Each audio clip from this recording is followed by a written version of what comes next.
Hi guys! Welcome back to Rhea's Kitchen. So for today's recipe, ang isa-share ko naman sa inyo ay quick and easy oyster burger sandwich.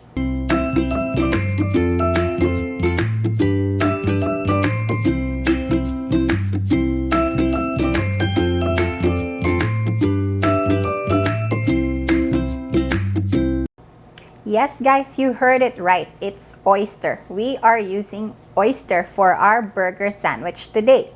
Kung naghahanap kayo ng alternative sa meaty burger at mahilig kayo sa seafood, then this is the recipe for you.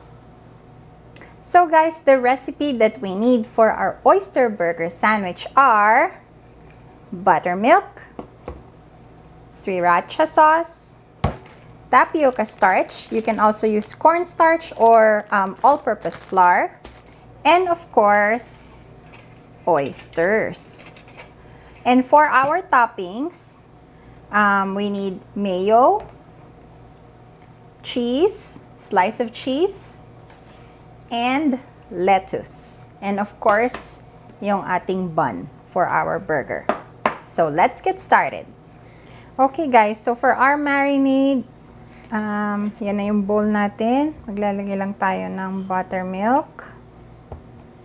And then, sriracha, about maybe a tablespoon. But then again, depende to sa level of spiciness na makakaya nyo. So, ayan, ihalo lang natin.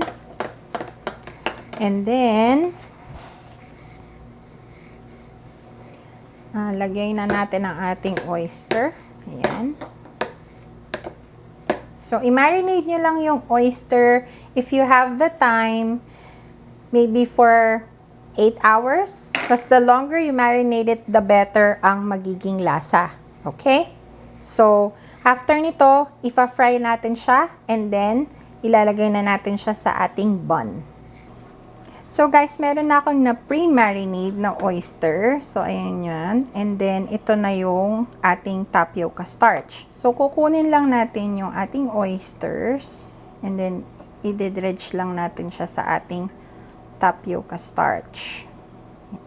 Okay, here is our oyster. So na-dredge na siya sa tapioca starch. So ipa-fry na natin siya. Okay guys, so mainit na yung ating oil. Ilalagay na natin yung ating oyster burger. Ayan.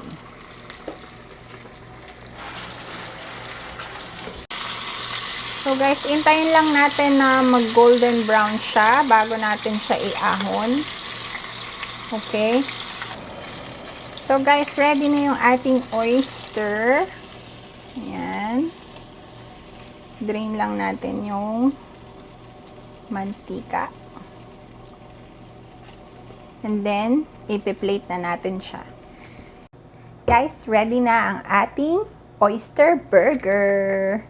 Dandadan! Ayan na siya. Excited na ba kayo? Kasi excited na akong tumikim. So guys, tikman na natin. Burger. Bango. Ito tayo sa may cheese.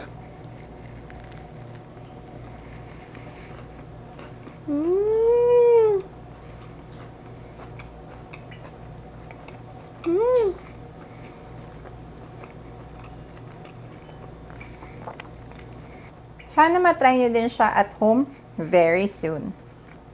And that is it for our video today guys. Sana nagustuhan ninyo ang ating oyster burger sandwich recipe.